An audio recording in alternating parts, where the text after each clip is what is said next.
If this is true, this is going to be one of the biggest L's from Apple in every possible way. But again, I gotta say if, because nobody knows.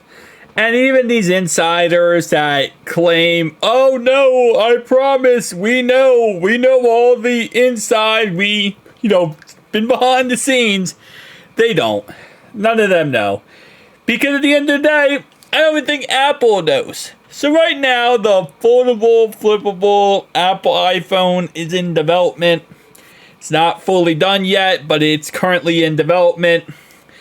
And according to a leaker here, Ross Young, he claims that it's not going to be a flippable phone. It's going to be a foldable cell phone.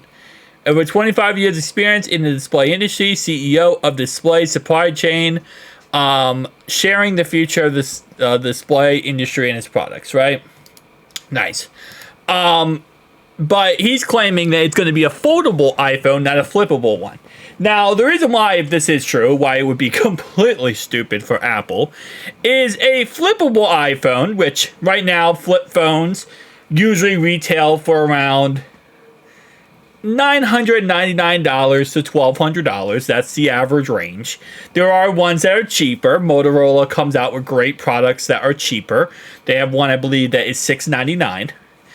But even with all that being said, Apple is going to be Apple about this, and they're going to release their first, if they release a flippable iPhone, it would be in the ballpark range of $1899.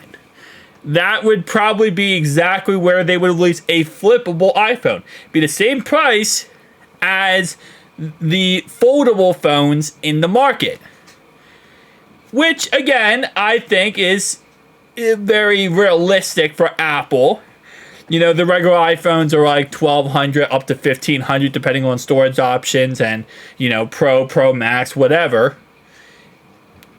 I believe the iPhones start at like $1,000 and then I believe they start at $999, like the Pro models, and then they go up to like $1,099, $1,199, and up to $1,500 if you get like 1 terabyte Pro Max style, whatever. But so I get it, right? $1,800 then is not too insane in theory because, it's $300 more than the maxed out Pro Max. If they released a foldable iPhone, now I'm not talking about a foldable iPad or something like that. That's completely different. Foldable iPad is completely different. But foldable, not a flip. And again, Mike here does say, is it a flip, fold, or both? It's a fold. That means it's the same as a Z Fold series, a Pixel Fold series, OnePlus series, right? This is a fold. This thing is going to be $4,000. And there's no ifs and buts about that. It's going to be like the Apple Vision Pro. It might have the same exact, sequence of the Apple Vision Pro when it comes to pricing. Nobody's going to buy this. Nobody's going to buy this. And the difference is, Apple isn't like Samsung, where they're going to release only 1,000 units in South Korea, in China, and try to, push it out, but it's going to be pushed out in such a small perspective that majority of people won't be able to buy it. Apple doesn't do that. If Apple's releasing this, Apple is releasing this to the public. Like, this is going everywhere. And I can't see how this is logical. I really can't. A flippable iPhone, that makes sense, okay? $1,800 is a lot, but people buy flippable. They already buy, foldable cell phones, myself included, for $1,800. So, yes, it's a lot of money for a flip. Yeah, but it's Apple. You expect to pay the premium. But $3,400, let's be generous here and say $3,400 for a fold. I don't know anyone who's paying that money. I don't know anyone who's even thinking about buying that. Because, again, it's like the Apple Vision Pro versus the Meta Quest 3. Meta Quest 3 right now is $500.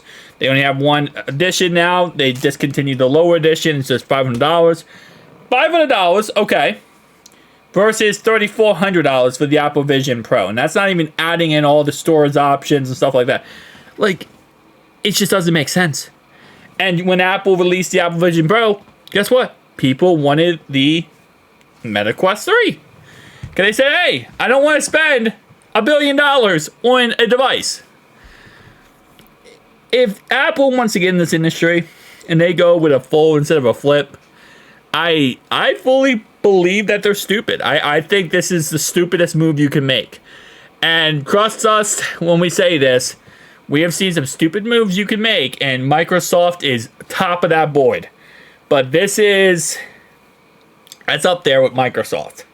Microsoft, I don't know. Microsoft has fumbled so humanly possibly bad with the Surface Duo lineup. I don't know if I could say anything's worse than them, but it's up there. It's definitely up there. Tell me down below your thoughts, opinions. See you guys in the next one.